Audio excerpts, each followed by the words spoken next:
আসসালামু আলাইকুম। আজকে আমি আপনাদেরকে দেখাবো চনা বুটের হালুয়া যে কীভাবে রান্না করতে হয় সেই রেসিপিটা। খুব ইজিভাবে কিন্তু আপনি ঘরে তৈরি থাকা জিনিসপত্র দিয়েই আপনি আপনার বুটের হালুয়াটা তৈরি করতে পারবেন। তো চলেন মূল ভিডিওতে যাই। এখানে আমি চনা, যেটাকে বলে মটর না, চনার ডালটা নিয়ে নিয়েছি 1/2 কেজি। এটা আসলে আপনার নির্ভর করবে আপনার আন্দাজের উপরে। আমি এখানে নারকেলও দিব। তো এখানে নারকেলটা নিয়ে নিলাম। এখানে ডালটা ভালো করে ধুয়ে আমি 1-1.5 লিটার দুধের মধ্যে সিদ্ধতে দিয়ে দিব।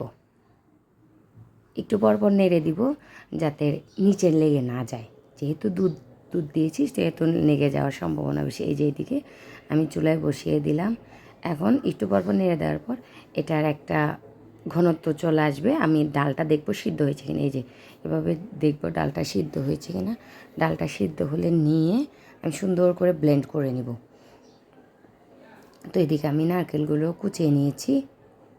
আর ডালটা ব্লেন্ড করার সময় আপনার একটা জিনিস লক্ষ্য রাখতে হবে, ডালটা যেন একদম মিহি হয়ে না যায়। একটু যেন আমরা যেরকম পেঁয়াজুটা বানাই একটু যেন দানাদার থাকে। তো এখানে আমি ডালটা ঘি দিয়ে নিব। ঘির পরিমাণটা একটু বেশি করে দিব। ঘির মধ্যে যেহেতু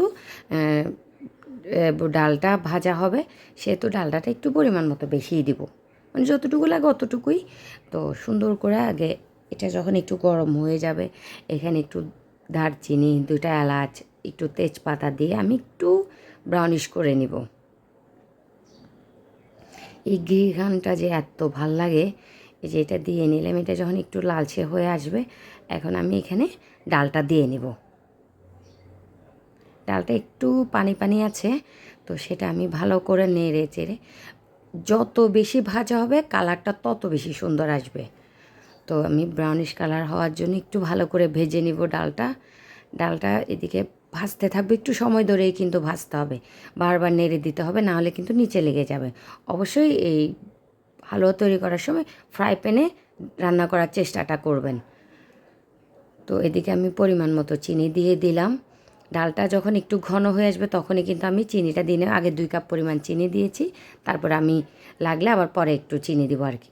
তো সেখানে আমি চিনিটা যাতে পরিমাণ মতো স্বাদ চলে আসে, অল্প একটু পরিমাণ আমি লবণ দিয়ে নিয়েছি। আপনারা চাইলে লবণটি স্কিপও করতে পারেন। তো আমি আবার চিনি যেহেতু কম হয়েছে, আমি 1 কাপ চিনি দিয়ে নিয়েছি। চিনিটা দেওয়ার পর আবার একটু ডালটা নরম হয়ে গেছে, একটু তরলে ভাব চলে আসছে, সেটা আবার আমি নেড়ে চেড়ে ভালো করে একটু শক্ত করে নেব। যে একটু শক্ত হয়ে আসছে, এখন আমি এখানে নারকেলটা মিক্স করে দেবো। আপনারা চাইলে বাদামও অ্যাড করতে পারেন, যেহেতু আমরা বাদামটা তেমন খাই না, তো আমি বাদামটা এখানে দিচ্ছি না। আপনারা চাইলে এটা ব্যবহার করতে পারেন। তো যখন একটু কালার হয়ে আসবে, আমি একদম 1/2 লিটার পরিমাণ তরল দুধ এখানে মিশিয়ে দিলাম। এখন এটা বারবার করে নেড়ে চেড়ে জাল দিতে হবে।